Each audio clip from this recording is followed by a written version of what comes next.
So I'm just capturing it on my phone, so apologies if the quality is you know, not quite up as good as you would normally expect. But in this video, I'm going to be showing you my MUE MonetaryUnit staking node. So when I was recently at Coinfest, which is a really great event by the way, met lots of interesting people, but whilst I was there, I managed to bust open the crypto lockbox type thing. So essentially it's a Perspex box with loads of crypto merchandise in it, and it's password or like PIN protected. And they give you some clues about what the PIN protection might be. So as it turned out, it was the total number of nodes on the for that day on the Lightning Network. So I guessed closest, and obviously that opened it up, so I won loads of various Bitcoin merchandise. So I'll show you that in just a second, but included within that merchandise there was a monetary staking unit. So it's called a StakeBox. So essentially what it is something like this. I'll show you a little bit closer in a second, but this isn't actually a StakeBox. This is just a Raspberry Pi in a different sort of frame. I use this for my Lightning node, but inside the StakeBox is a Raspberry Pi, so it's a single board computer. You get a SD memory card, and it's all basically preloaded and set up for you. And on there is also a MonetaryUnit wallet, or at least the software. You still need to fund it, but essentially you get this hardware set up and running, and then the Raspberry Pi runs, or StakeBox runs, and then over time you sort of earn some rewards by staking on the network. So that's how it works. I'll go into more details in just a second, show you all the various bits and pieces. But yeah, that's it. So let's get going here. I'll start off showing you that some of the other merchandise that I won at Coinfest. So here's some of the merch that I won at Coinfest. There's loads of really cool stuff. I've got some business cards. There's some polymer bit money. These are really cool. Good team and everything there.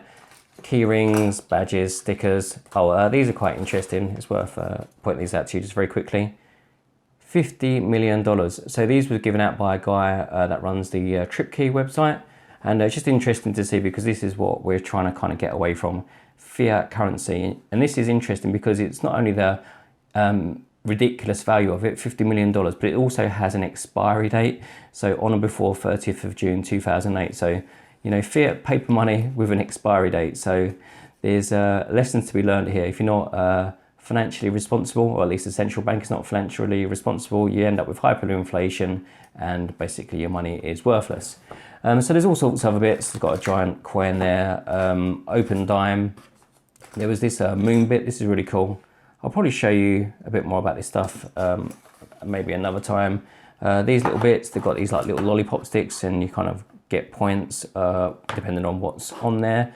The other thing was cool as well was this Bitcoin starter box. I don't know if I can open it one-handed, but inside there's like these kind of like playing cards, and each one has got like a different kind of subject matter, and it talks about the history of Bitcoin, how to use it, how to get started with it, all sorts of things like that. So this is a really cool box. I'm not too sure how much these sell for, but if you're thinking about a gift or something, this is really quite a cool product.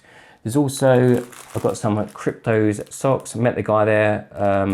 Unfortunately, I got sort of interrupted as I was talking to him, but a cool guy, and he makes these crypto socks. There's also a hodl rock here. That's pretty cool as well. The guys there, they make all these different kinds of merchandise. I think they kind of like laser etch it. I'm not too sure if you can see there. So I've got a hodl rock, other bits and pieces, pin badges and stuff like that. These are really quite cool as well. So these were given by the guy that runs the Crypto Baits group, the guy that runs the event. So they're kind of like retired stock notes, but they're really cool. I just really like the values and the artwork, and they're for like big American like companies.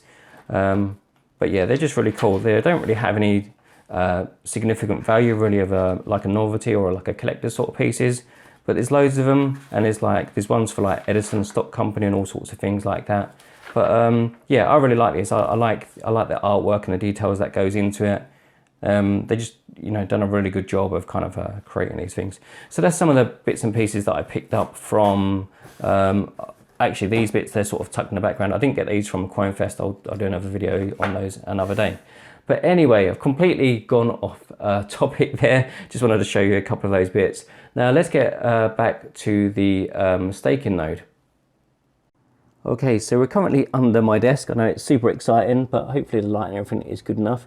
So this is the StakeBox. So effectively it's just a plastic enclosure, and inside you've got a Raspberry Pi. There's also a micro SD card basically preloaded and ready to go in there. So in this one I've got plugged in this Raspberry Pi that's inside there. I think it's a Raspberry Pi 3 B+, I think that is the actual model. But it also has like a wireless connection. So although I've got this Ethernet connection plugged in just for a more stable connection, but it is also wireless.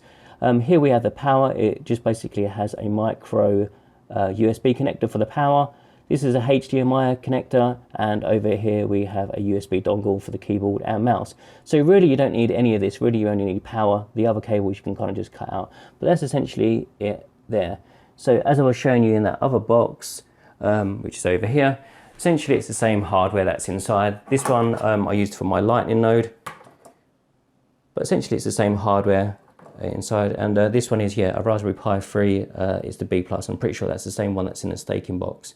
So you've got your Ethernet, USB, power, HDMI.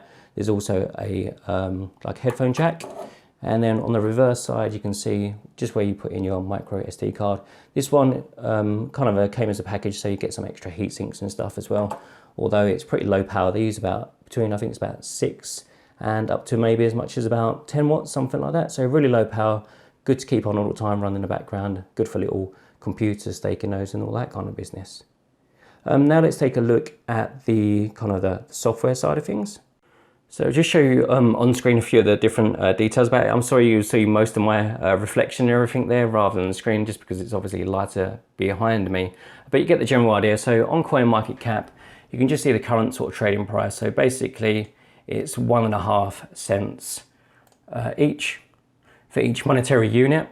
On the main monetary unit website, so it's MonetaryUnit.com.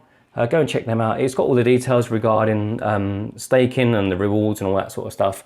So loads of cool information on there. I met the guys again whilst I was at Coinfest.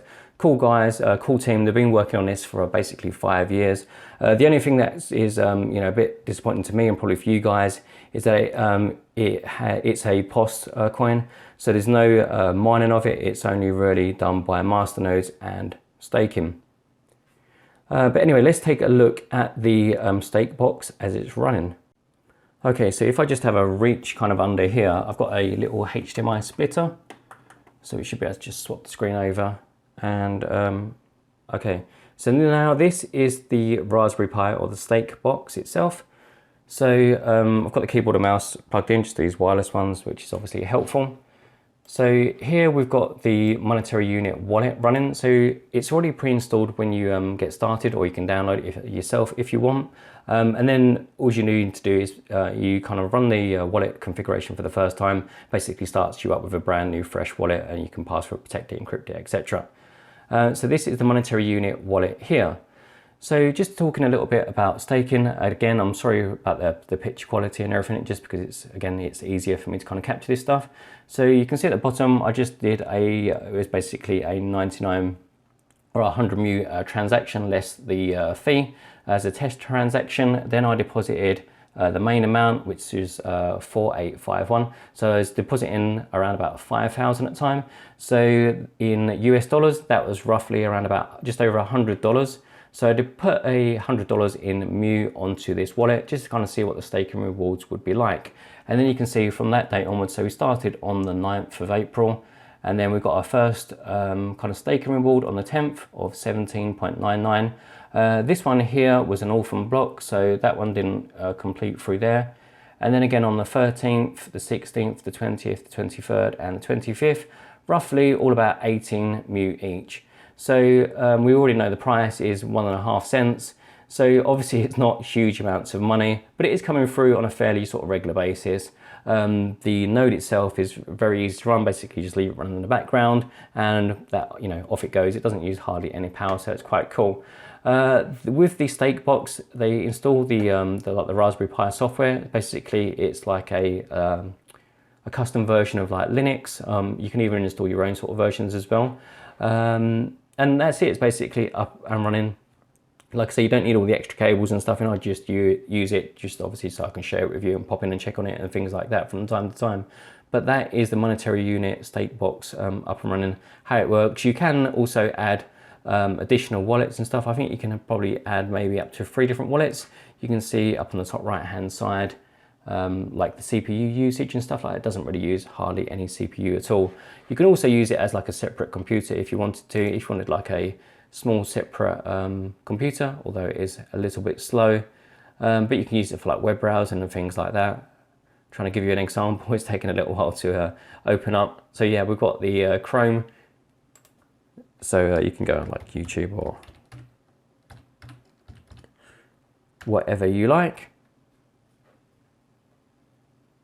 So just to sort of show you how that works, like I say, it's a little bit slow, but you know, it is a tiny little micro computer. So that's that. Okay guys, so that's just about it for this video. So I just want to give you a quick look of that monetary staking unit. Like I say, I was fortunate enough to kind of win it as part of that crypto lockbox giveaway type thing. And yeah, so it's really cool. So you can either set up your own sort of stake box. Basically, it's a preloaded Raspberry Pi. You can order it at stakebox.com if you wanted to, or alternatively, you can pick up your own like Raspberry Pi like I did with this one. And you just basically need a SD memory card. From memory, the MonetaryUnit, they've got some documentation on how to install the image and stuff. So if you just wanted to, you know, set up your own Raspberry Pi and do that, they've got all the documentation on their wiki and everything how to do that. So you don't have to buy a stake box. It's just an easier way to do it. So either, you know, do it one way or the other, whatever suits you guys. I do know with stake boxes, well, they do some other ones. I think they do it for like Redcoin and some other ones that kind of like, I don't know, there's quite a few to choose from, but same sort of process again. You can either use their software, makes it nice and easy for you, or you can do it yourself. So that's it for this video. I just wanted to share some, you know, some of the things that I've been sort of working on that goes on in the background. I might do some more videos on this one because this one, it was originally over there. I had it with the LCD screen and also the 1 terabyte micro hard drive, and it was running as a Lightning node. But to be honest, the software is rubbish. It's really difficult to use. It's really quite complicated. It crashes quite a lot and your funds kind of get locked up and things like that. So really the whole Lightning network on a Pi is not great. The other software is really good on your phone and desktop, but on the Pis, it's not really great at this time. That's why I haven't really done many videos on it. There's no point sharing it because it'll be updated, outdated and all that sort of stuff. But anyway, I'm off and rambling again. So I will leave it here this time. So thank you very much for watching and I'll see you guys on the next video.